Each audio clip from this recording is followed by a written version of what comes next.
Have you on the show. Pleasure, Rex. Let's talk English Rugby League for a moment, or things connected with English Rugby League. Is it still a learning experience for young Australians to go over there? I think so. I think mainly the fact of the ball skills. They've still got very good ball skills. They may not be as fit, but they've certainly got the ball skills. I think you said a mouthful there. They certainly aren't as fit. What can they learn specifically? Just the ball skills, anything else? Well, I think it's good experience to go to another country to settle into it. It prepares them for international football. Yeah.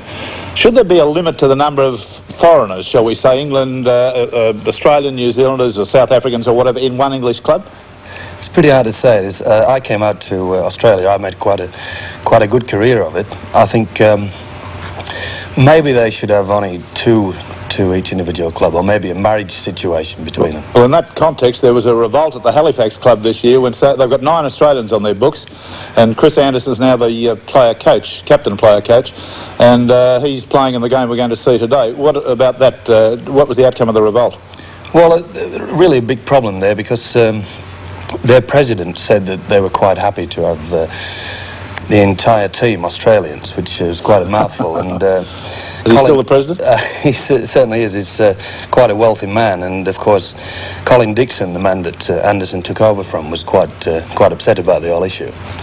So it finished there with Australians still with 9 players playing in the club. Yes, of course, results make a lot of talk in sort of situation where they're winning games for the first time in many, many years. So I suppose points on the board is all that counts. Just before we go to our coverage of this game, which is a good one too, played in wet conditions, you'd expect that though, wouldn't you? Have the English learned anything from their experience in the last, what I call an abortive tour out here? I think the fact that they don't have to copy the Australian style of football all the way down the line. I felt that Myler did a good job in generating the fact that a lot more enthusiasm. They seem to be a lot fitter, but they forgot the main basic principle that they have in English football. That's the attacking skills and the ball skills. All right, well, let's get on with the match now. A rugby league game today from England for today features the mighty St Helens, a Lancashire club, clashing with Halifax, a Yorkshire club. Now, it's played at the Saints' home ground, Knowlesley Road. Big Mal Meninga is the centre for St Helens, playing in number 4, and when I say big, I mean huge. He looks as though he's put on about 1.5 stone since arriving in the old art, probably eating all that English food. Saints, up until the time this match was played, hadn't lost any of their 13 matches, one of the form teams in the English Rugby League. Halifax have 8 Australians, I mentioned at the time, but they've 9 now, and they have former Australian and Canterbury Bankstown wing 3/4 Chris Anderson as their player, captain, coach at centre, alongside another Brisbane player, Tony Anderson of the East Club in Brisbane. You'll see Hagan and Ron Ryan from Canterbury at half and 5'8", also Paul Langmack at lock forward, very fine young player. There's Martin Bella and Keith Neller from the Brisbane Valleys Club. Sounds like a vaudeville team, that, doesn't it? Neller and Bella playing at prop forward. Of course, there's rain about in this game, and it's dark enough for the floodlights to be used in the second half. The game features some excellent football, and I know I've said it before, but with all the Australians involved, there's a marked lift in the defensive standard, and it certainly needed it. St Helens and Halifax, your commentators, Ray French and Alec Murphy. Referee Fred Lindop just limbering up with his exercises. He'll be as keen as anybody to get a good game. Holding to kick. Deep in the Halifax half. Traditional colours for Halifax, blue and white hoops. And Halifax players just getting a feel of the ball. Number 9, Nigel Whitehouse, bringing the ball away. Good block-busting run here. Martin Bella, another Australian player from the Eastern Suburbs club in Brisbane. Oh, another good driving run again from his teammates. Keith Neller, Valleys club in Brisbane. 8 Australians in this side. And an Australian tactic from Ron Ryan, kicking the ball deep. Well, Alec, it's 21 years ago since Halifax last won on this ground, and you and I were playing. You think they can do it today? Well, I think it's going to be a very, very good game today, Ray, because both sides are dead keen. I don't think Halifax will need motivating today. They've got a lot of Australian players, and I've been impressed with them. They're quite a good side. They play some very good, attractive football, but they're going to have to play very well to win here today. Neil Holding to put to touch. Give him a gap, and he's gone. Lip trots. Oh, good ball to Platt. Oh, just couldn't get it away to his second row partner, Paul Round. Meninga, Holding.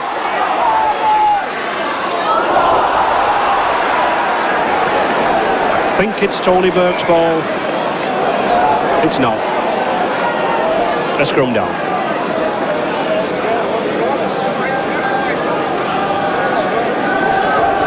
Very strong, powerful front row, that Halifax. Well over 30 stone in those two Halifax props, Bella and Keith Neller. But the ball came out of the side of the tunnel. Oh, good heel from Liptrop. To Meninga. He's got Day with him on the outside. Day's got space. He's only got the full-back to beat. Oh, he's through him. Oh, what an excellent cover tackle. A forward pass. Meninga did well to take that ball off Sean Day, but it was a forward pass.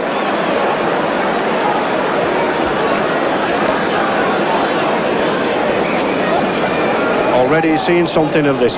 Very good, backing up. 10 minutes gone, the score still nil apiece, and it's significant that Halifax have changed the number 6, the normal standoff, Ron Ryan, to scrum half position.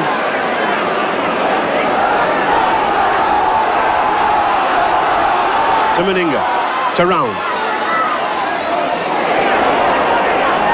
Good tackling. Halifax, always been renowned in rugby league as a very gritty side, good tackling side. I can well remember some of the hard forwards like Henderson and Kentrail and Jack Wilkinson in the 50s. The same tradition. Oh! St Helens standing still a little bit, I think, Alec. Well, I think this is very good from Halifax. They certainly have got a lot of respect for St Helens, and when they get the ball, they're just having a go. I think every time this Ryan gets the ball, he's reading the game very, very well, and he looks a very exciting player. I'm quite excited about the way St Helens have settled down to this game. They're supporting the man with the ball and tackling very well. Holding's ball. Something of the strength of Chris Arkwright at standoff there. Has played loose forward this season. To Platt. A lot of doubt over this lad Andy Platt, number 11, this morning.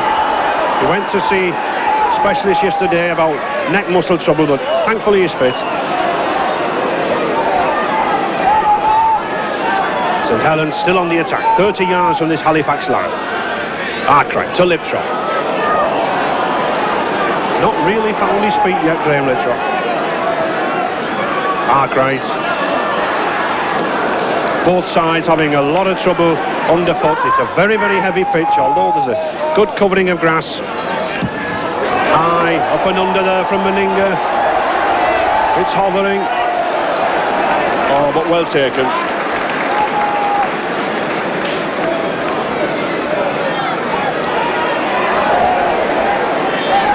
Halifax, of course, the first winners of this trophy way back in 1972 when they beat Wakefield. Oh, good play from this man Ryan. Playing at scrum half, although he has the number 6 on his back. Halifax did do this last week in the league match at Hull. Although what they hope to gain from it beats me. Why they can't have the right number on his back, I don't know. Oh, good ball to Agar. And Peters again, covering across.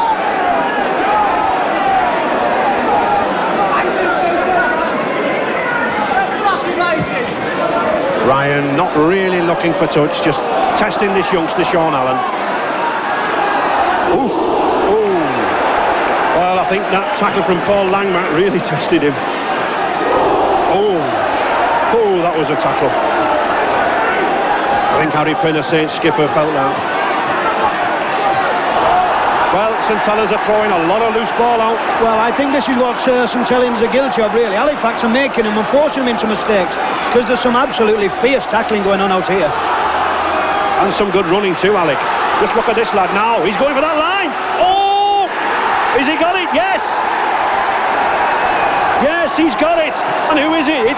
I think it's Mario Cercioni. Yes, he did, coming in from that full-back spot. And Halifax 4, St Helens 0. Well, I don't think we just said that St Helens was under pressure, and just watch him here as Halifax move the ball out wide. Cercioni dances round from Anderson, gets the ball and receives. He's now running in full cry, slips the ball out again, and look who's here again, Cercioni, number 1. And this try needs some scoring. He pushes about 3 or 4 St Helens players off and just about gets over the line. Again with his left foot, he'll attempt to swing that ball in. And although Halifax are leading 4-0, those 3 missed kicks from Agar could be costly by the end of this game.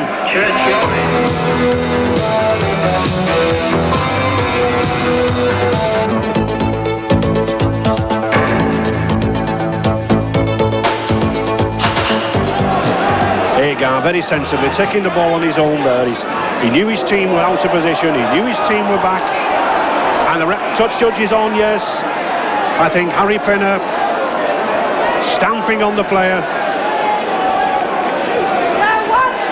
Good decision from the touch judge.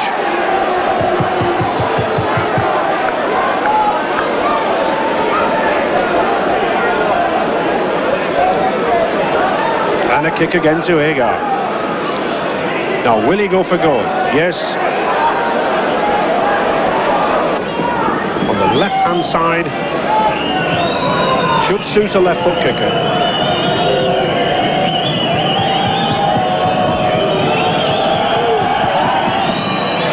It's better struck, but still the same direction.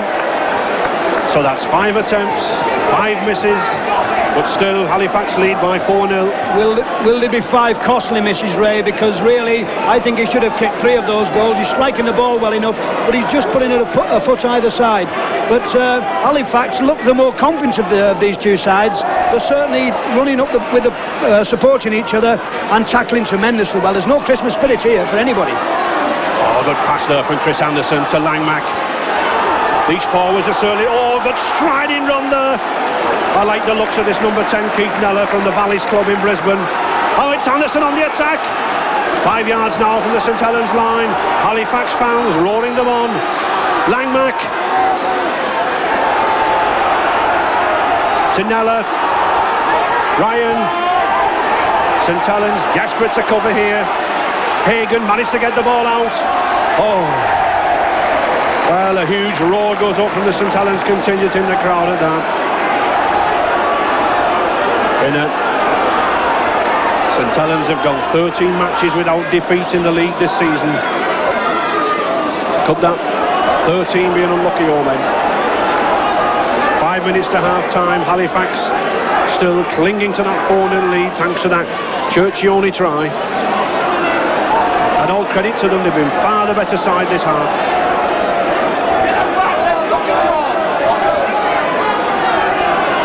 To Liptrop. Peters to Ledger. Well, he's a quick lad, this, it's a chase. Oh, good covering from the fullback. Well, he's only played 4 matches this season, this youngster, Cercioni from the Halifax Colts team, but he's looking like a veteran here.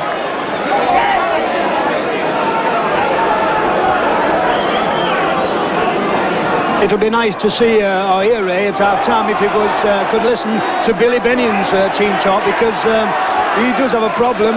What is he going to say to these lads? I definitely don't think there'll be any mince pies in the St Helens dressing room, and that will be a fact. To Hagan.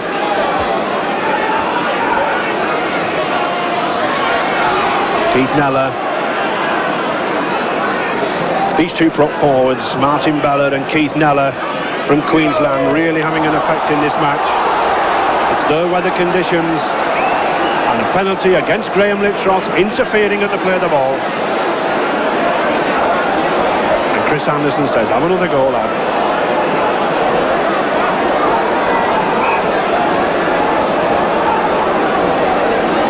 There comes a time when as a goal kicker, you've just got to grit your teeth and keep going at them.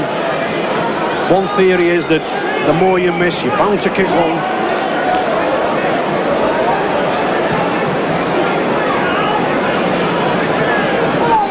It's one of the easier attempts that he's had. It's in front of the goalpost, but about 30 yards out.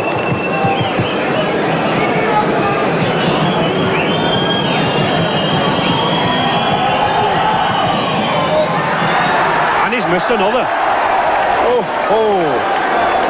Well, I must say I feel sorry for that lad, but his confidence must be very, very low, and he's giving his captain Chris Anderson a troublesome time now. Does he leave him on, or does he take him off for the kicks?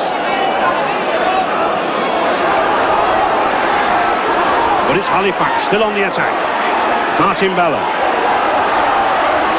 They're certainly not putting these prop forwards down now. Well, I think as a team, Ray, Halifax certainly look a better unit. They're playing together, they're supporting the man with the ball, and they look very confident to me. Some tellings look as though they need a leader very badly.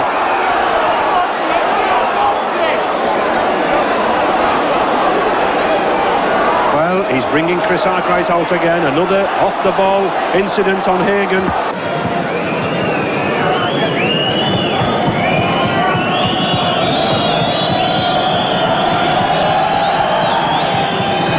Got height, and he's succeeded. Yes, well, isn't he delighted to see those flags go up? And he couldn't have kicked a better goal. A minute to half-time, putting Halifax further in the lead, 6 points to 0. I think he'll be very relieved to get that one over, Alec. Well, I think not only will he be relieved, but I think he'll be leaving Father Christmas after that, because there's a smile on his face, a great big smile, and it's a very important goal right on half-time. Halifax with the ball. Well, they were. St Helens desperate for points before half-time. To Liptrot. To Meninga. To Day. But no, not got the speed. 2 or 3 times this wing, Sean Day. He's had the overlap from the good pass from Meninga, but he hasn't had the speed to round this Halifax cover. And what cover it's been. The tackling there from Halifax has been first class. So 6 points to 0, and I think we're in for a very, very good second half.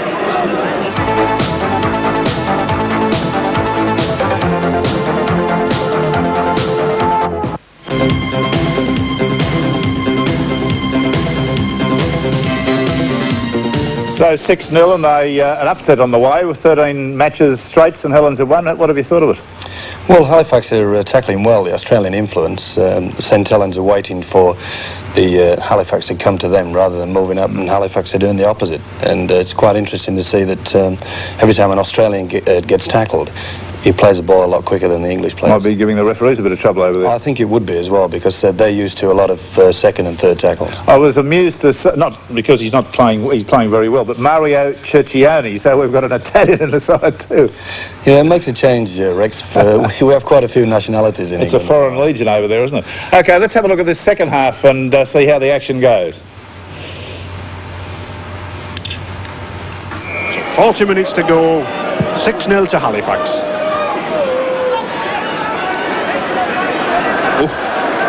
And already, Alec, I think the Halifax tacklers mean business.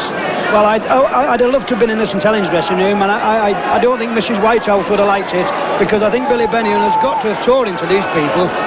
St Helens are really looking very, very ordinary indeed. Meninga's just strolling about the park, and they've got to get some inspiration from somewhere, because Halifax are taking them apart. And I think one of the things that's causing it, Alec, they're coming up very, very fast, these forwards. They're eager for the tackle. Tony Burke. Just look, 1, 2, 3, 4. Blue and white hoops. No way through for Tony Burke. To Pinner. To Meninga. Oh, well taken by young Allen.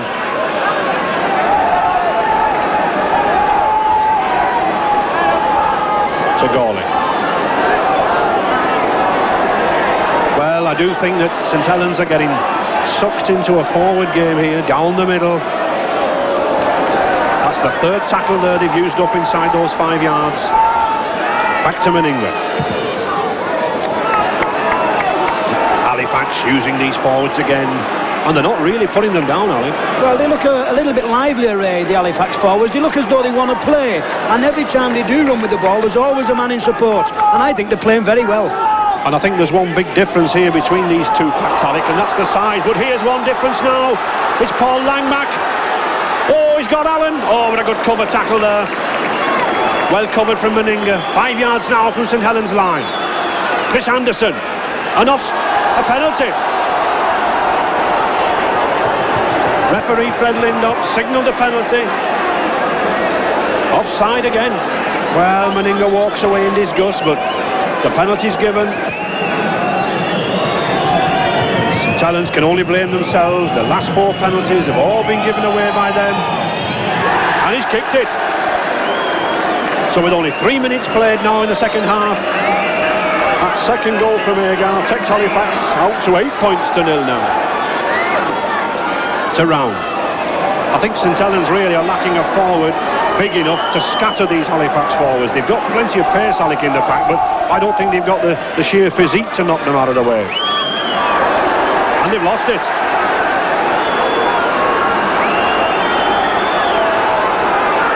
Hagan to Bella. Good tackle from scrum half Johnny Smith, the substitute, number 14 on his back. Halifax, Ron Ryan driving to that line. Another try here to Halifax could spell disaster for St Helens. Langmack.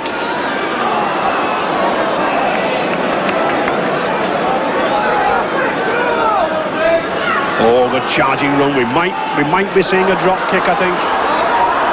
Langmack again, good ball. Well, play on, 6 tackle. And a silly kick from St Helens. A penalty. Well, referee signifies that Paul Round diving round to play the ball. That'd be a controversial decision, that. He is allowed to play the ball when the ball's put on the floor, but not allowed to dive round. But he's missed it. Oh! Well, a knock-on. Scrum down now. St Helens ball. And a penalty for talking.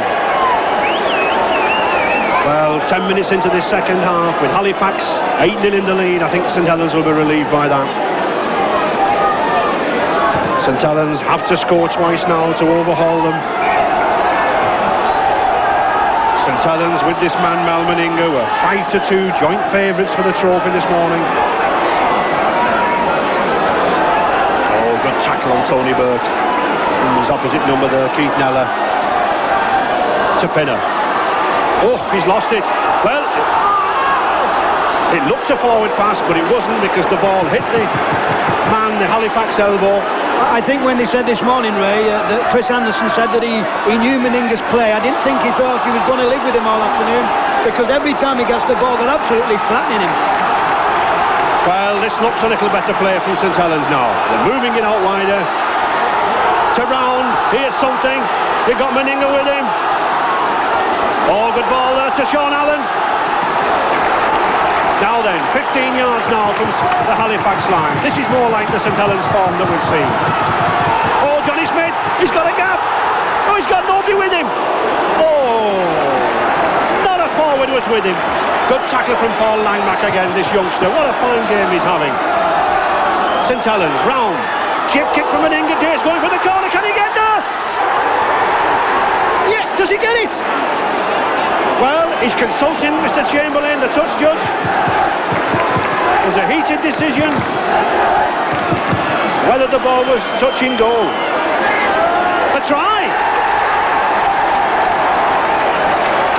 Well, he's given a try. And this is why he's given the try. If you just watch this incident here, it's right off the man who does not have the ball. Paul Round puts a little chip in. Now just watch Sean Allen. He's obstructed, and this is what Fred Lindop's given the try for. Just watch this. As he goes over, he takes the man out to play, and that is an obstruction try.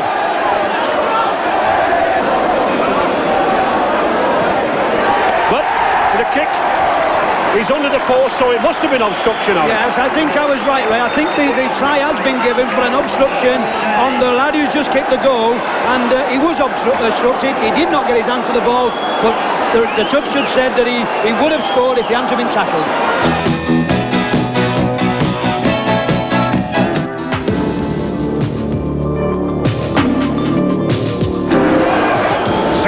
coming up. Will we see a drop attempt? No, a chip through. Oh, it's a offside. Well, it's a very unfortunate offside. Tony Burke, an instinctive reaction to snatch at the ball. It came off the St Helens player's knee. Oh, they're going for the try! And they're in! Yes! Well, Barry Ledger screaming blue murder at St Helens. And Malcolm Agar, quick thinking, quick tap of the ball, and Malcolm Agar's in at the corner. The Halifax team had not indicated that they were going for goal. St Helens thought they were going for goal. But that's quick thinking, and it's 12-6. And Agar will be looking to get this goal. Another difficult shot for him, and of course that ball's very wet, it's very greasy, it's slippy underfoot, and it's there. Oh, his best kick to date, and that sends the Halifax supporters wild. And hasn't that lad got a smile on his face now? Taking the time, minutes ticking away now.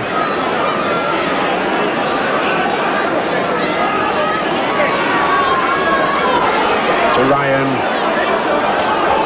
Oh, another good strong run from these Halifax prop forward.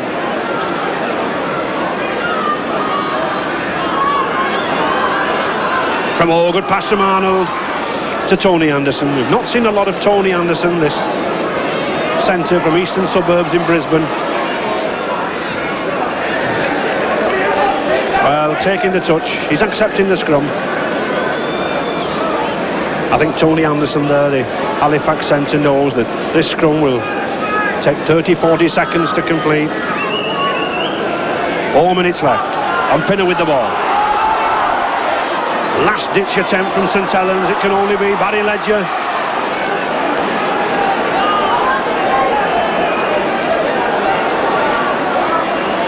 To Pinner. Well, a scrum down, Ali. Yes, and a little bit of desperation now creeping into St Helens play, because they know they've got to go the full length of the field, and I think there's only one man on the field who can do it, which is Barry Ledger, and they're not getting the ball out to him. He's coming looking for it in the middle of the field, but Halifax are playing really well. Oh, and there's a gap. Oh, just about sealed by Sean Allen. Halifax still on the attack, but a knock-on. Little bit of desperation creeping in here now. Halifax know that one further score will seal the game. 3 minutes to go. St Helens, Johnny Smith with the ball.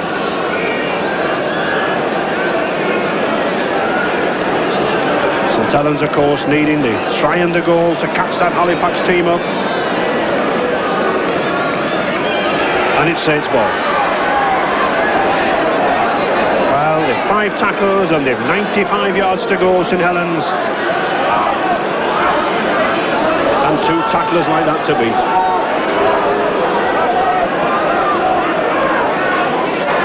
All round. Looking for support. He's got Meninga with him.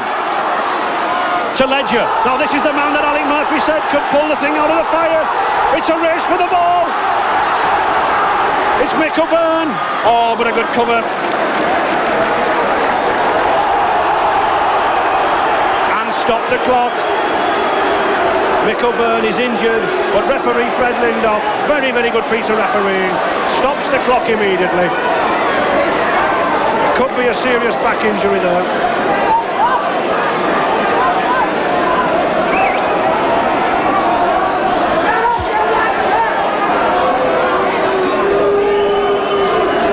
This is what it's for. Just watch Mick O'Byrne here as he goes down on this ball. It's a very greasy ball. He covers it with his body. Barry Ledger follows through, and I think he just catches him with his knee. Quite accidental, but the old massage will get him right in about 5 seconds.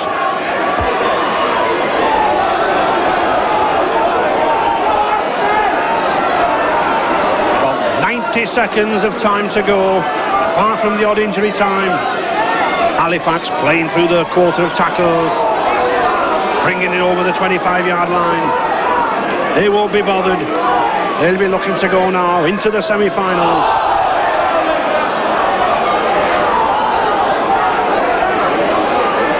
St Helens getting a bit frustrated. They need the ball.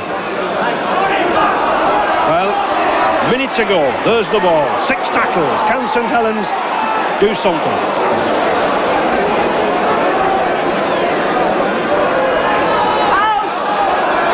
Chris Arkwright. Oh, he's lost. Well, I thought he'd lost it. I think he did. To Johnny Smith. To Pinner. Well, that was thrown anywhere. All round, he's got Legend with him. But let's pay tribute to this Halifax covering. The tackling has been magnificent. Each man has worked for each man. They've certainly bottled up this fluent St Helens attack. Pinner to Smith.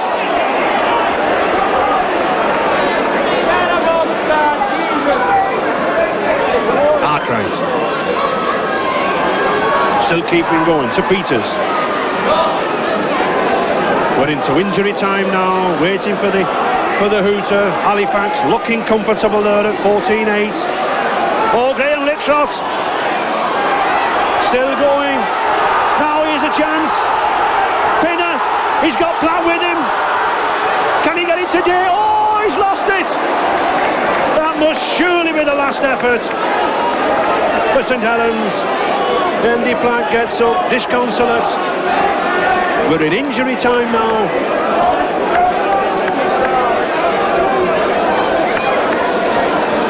Must be the last scrum of the match, and certainly the shock of the round. The outsiders, Halifax, look like toppling the favourites, and they've got the ball. Well, surely they'll play these 6 tackles out. And it's amazing how slowly you get up to play that ball when you know that it's injury time. Nigel Whitehouse. 3 tackles used up already. Keith Neller driving it down midfield.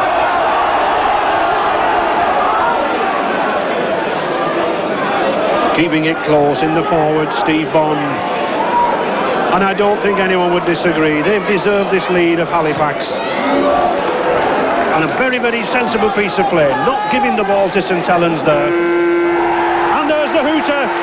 Halifax players absolutely overjoyed. And those spectators, they crossed the Pennines this morning. And don't they run off in delight. And who knows, St Halifax 14, St Helens 8. Well, a major upset in that one, Mike. 2 things I think came out of it. The size of Meninga, I don't think he's fit, and the great defence by the Halifax side. Yeah, it's quite obvious that the Australians' contingent has certainly given the boost to the defensive style, but St Helens were playing well up to that game, and it's a shame that they fell back. They allowed Halifax far too much latitude, and of course Halifax didn't allow the Saints anything. Meninga was having a little bit too much Yorkshire pudding, in my opinion. He's well over 16 stone, just by looking at him. Yeah, he's a big boy. Well, we'll see Halifax go around again next week, because they've got a match against the very hot side, Hull KR, who are one of the gun-hand sides over there. And after this break, we're going to be back and show you some of the Manly Eastern Suburbs trial from Tweed Heads overnight, and the South Sydney Balmain game, and an interview with Frank Stanton. But after this break.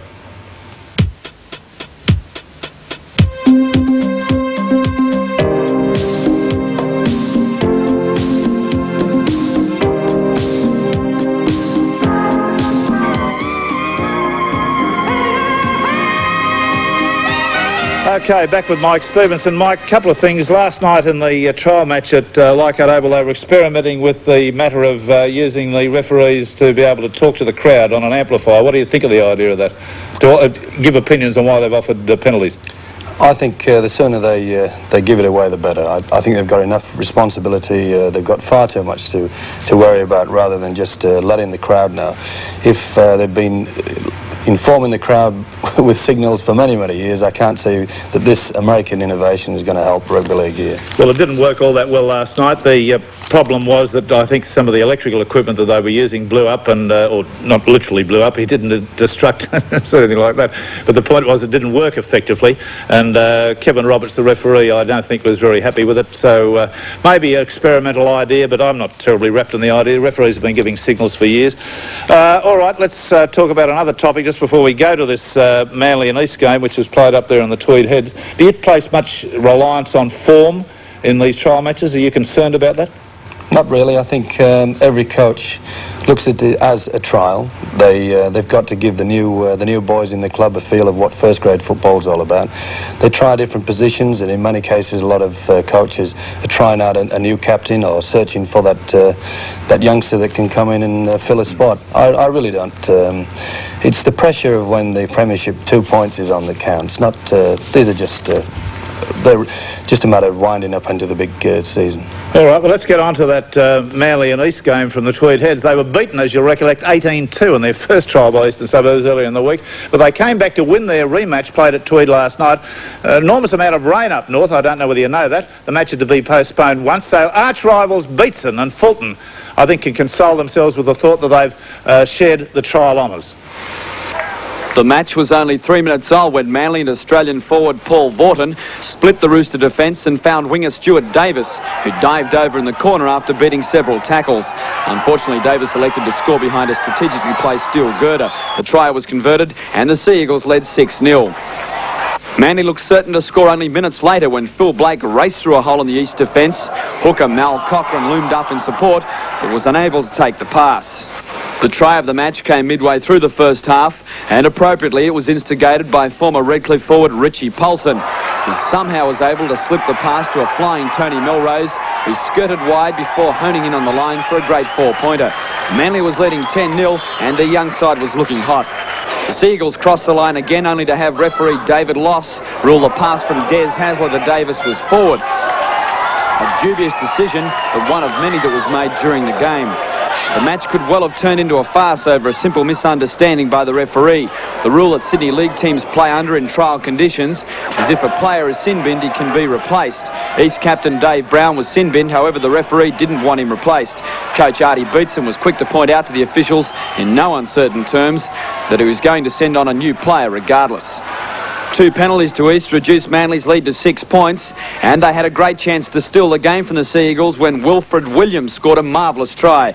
Mackay made the bust, found Hastings, who sent the pass on to Kiwi Paul Dunn. Williams, a former New South Wales country product, was the best player in the field for East, and he scooted away to score a great try. The match was again halted in the second half over that same misunderstanding about replacing players. It even appeared as if referee Lofts was ready to take the players and his officials off the ground. But finally, after words with coach Arthur Beetson on the sideline, the game resumed. The full-time score was 12-10 in favour of Manly, reversing the score from an earlier trial match against the Roosters on Wednesday night at Lismore. So there it was, a fairly good win to the Manly side, although the score was close, 2-1 in their favour. If you take notice of trial form, well, I think you're silly because it's really only a guideline just to see about fitness and so forth. And let me say that having watched the game last night, did you go to the South Balmain game by any chance? I didn't go, no. Well, I went along and I'm absolutely amazed at the advanced state of their conditioning. So Balmain defeated South Sydney 12-8 at Leichhardt in front of a crowd of about 5,100 who were pretty well entertained by a very fast game of rugby league. We've got a few highlights here for you. Let's have a look at this.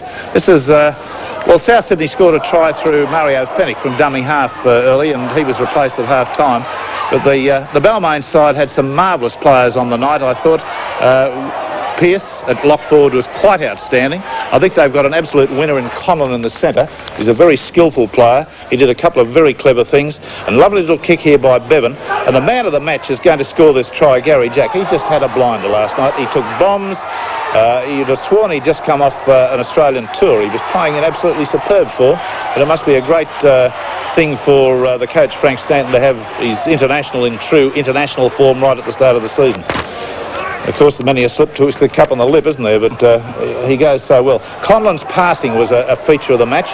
Davidson stood Harrington up badly here and then gets through. You'll see him score a try eventually. Gets through a tackle by Rampling, which should never have been missed, to score another try wide out. It's coming up now as Gale offloads. Bevan out to Conlon, the nice timing of the pass to Kane, out to Davidson, watching Stan Harrington up, go through the Rampling tackle and score the try. Now that really is good football. And I think the crowd were well and truly entertained. But the thing that's shocking me is the advanced state of their condition these days. Yes, well, they certainly get into it. I mean, as soon as the season finishes in September, they normally just give them about 4 or 5 weeks and they're into it again. It really is professional. Yeah, it certainly is. I spoke to the Balmain coach after the match, Frank Stanton. He had this to say. What was the most pleasing aspect from your point of view as coach? there's certain, I don't want to give away any secrets here, but we... you never give away anything, Frank. We had a few shortcomings last year and in previous years, and on the evidence displayed there today or tonight, we may well have overcome them, but as I said, one swallow doesn't make a summer. There's still a long way to go. Well, Conlon in the centre, I thought, gave you a bit of class there too. Some of his passing was superb, and he's big and strong. Yes, he is. He's got that Cronin look about him, and we could cross a little bit sharper, and he could be a very dangerous player. But there's some good kids outside him, and Russell Gardner's not a kid anymore, but he showed a little bit of his old school there, flair there tonight, and that could be well and truly what we were missing. Gary Jack at fullback too looked as though he just was midway through his season and playing for Australia again. Yeah, well, he's the Australian fullback, and you expect that sort of display from the Australian fullback, don't you? Any disappointing aspects? Oh, there were some, but once again, it was our first game, and there were some handling errors and unforced errors, and at times some silly penalties. But I mean, in the heat of the moment and being the first game, I think things will settle down, and maybe those disappointments will go away. What about a quick comment on South Sydney? Are they going to be a force on the evidence of that match tonight? Certainly, they're a big, strong side. My guys were saying tonight that they were certainly bigger and stronger and a little bit quicker than they were last year, and they made the semi-finals last year. So yeah, they'll be a force. No worries. Good luck in 85. Thank you. Frank Stanton says he's not going to give too much away. He's never given anything away in his life. Good coach, though. Very good coach. Yes, Conlon, as a centre, we were both talking about him during the break. Yeah, well, he's been criticised for his selection for Australia last year. I think Stanton's done a great job in the fact that he's put him in his correct position in the centre. He wants to play there, and it showed in that clip that is a far better centre, get himself more involved than a finisher on the wing. All right, well, your old football team through the week, I say old football team because you're an old footballer, you understand. It's nice to have somebody nearly my age on the show. No, Rex. My father used to put me over the fence to watch you. They all say that, they all say that. Penrith rugby league coach Tim Sheens, I think, must have been so vastly impressed by his off-season trip to the United States. He's attempting to have all his players wear protective headgear this season. Our John Harker was at their training run to file this report. Penrith coach Tim Sheens has asked all his players to wear the headgear in today's trial match against Parramatta. In the past,